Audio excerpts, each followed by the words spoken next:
During that tumultuous time in our lives, Rick and Vicki Waldron invited us here to First Baptist Church in Salida and to a Bible study which they held in their home, and we accepted.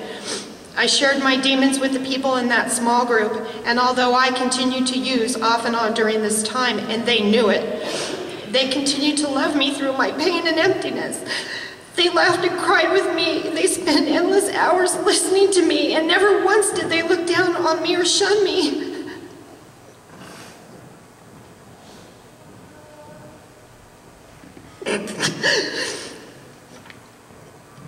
They loved me with all they had, and when they had nothing left, they looked to God for what they needed to see me through.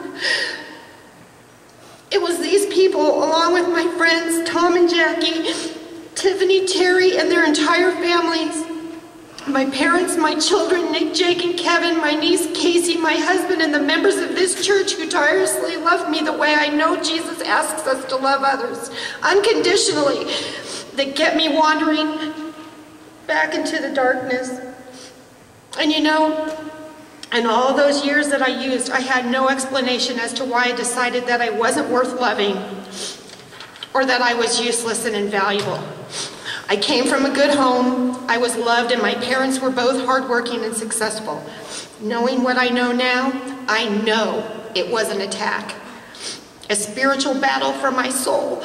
Ephesians 6:12 says, "For our struggle is not against flesh and blood, but against the rulers, against the authorities, against the powers of this dark world, and against the spiritual forces of evil in the heavenly realms." No one in my life knew any better. No one knew to protect me from a spiritual battle, or for that matter that the battle even existed. And I don't believe they even realized it was their responsibility to know, because no one taught them. I was taken to Sunday school and dropped off. The intention was good and the motive was love. They just didn't know that what they would learn was just as important as what I would learn. I believe it's important that I tell you that just a few short months prior to my taking that first drink, I went to a church group with a friend and asked Jesus into my heart. This is really important. A few short months before I took that drink at 12 years old, God called me. He called out my name. He knew my name. He knew what was coming. He knew how long it would last, and he knew that I would have to endure. And he wanted me to know right then and there, he wasn't going to leave.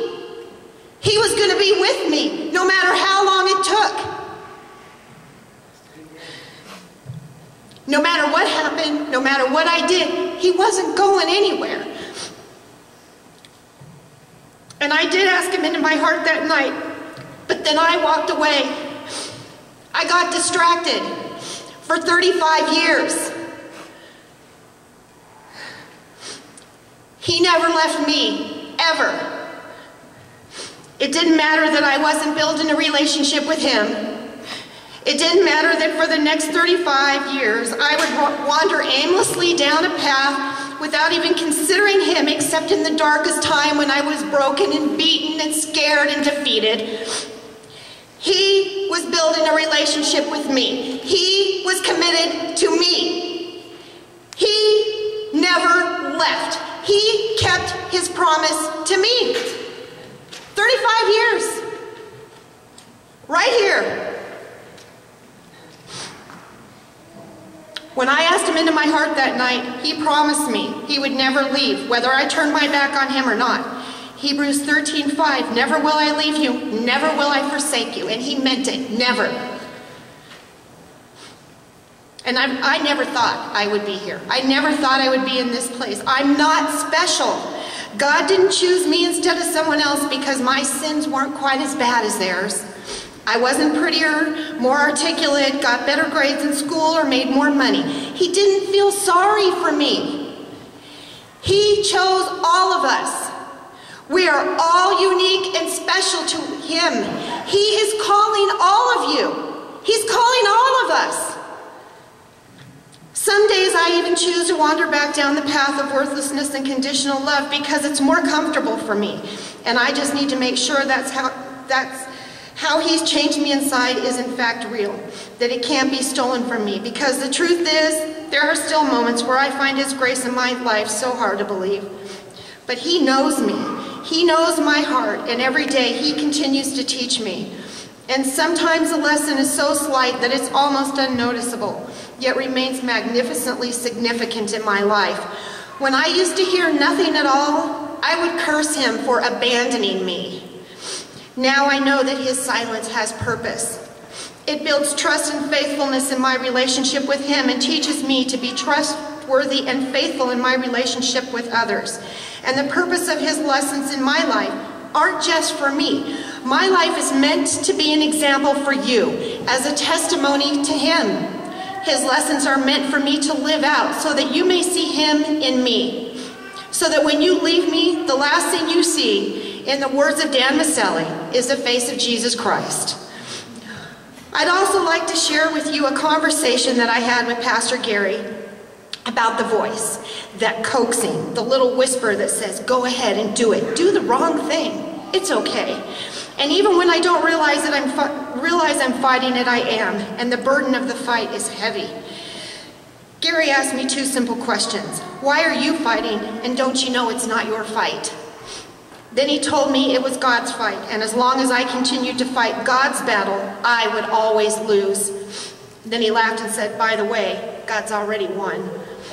To this day, Gary doesn't remember having that conversation with me, but that conversation changed me. It changed the way I viewed my part in God's plan. I surrender to him, he fights. I don't surrender to the enemy, so I'm not giving up, and I'm a control freak, so that's important to me. My life has not been the same since. Once I allowed him to fight, once I surrendered it all to him, that emptiness inside of me vanished. I actually feel physically different, like my body chemistry's changed. It's not just on the outside, it's on the inside. Like he reached down inside of me and just, you know, he put the glove on right side. I'm different. I'm physically different. And by the way, that conversation with Gary, like everything else, took place over 35 years after I crossed that line and asked Jesus into my heart for the very first time. Everything happens in God's time. Everything is for his purpose. The suffering is for him. It's for his purpose. It's in his time. It's for his glory. This testimony is intended to use my life, my experience, to teach you something that you may not know. To tell you that no matter what may be going on in your life, what you've done or what's been done to you, you are now and always have been worth loving. Like many of you, the lie ran so deep in my life, I not only could not imagine it, but I refused to believe it. What we are told love is, what we are shown love should be, the examples that we are given are most often not what love is really about, but a lie that becomes our truth. And that truth is that we aren't capable of being loved in our present condition, and quite possibly we may never be. And we continue to pass on this tradition of conditional love from generation to generation because we're dropping our kids off at church and we're not walking through the doors with them. I want to show you through my own life that conditional love is in fact not something we ever have to settle for. It's a lie. And God uses people like you and me just like he used Kevin. And Kevin didn't want to be used, by the way. To show each other the truth about what love is and means in our lives. About who he wants to be in our lives and about who he is in our lives. My prayer is that something you heard today gives you hope that whatever you may be fighting right now, however empty you may be feeling inside, however lost you may be, whatever it is that you may be hiding from, or that you've stuffed so deep down inside that you don't even know what's down there anymore, that you cross that line too and know that the promise will be fulfilled for you too. Because it's not just for me. It's not just for the other guy. That's just a lie.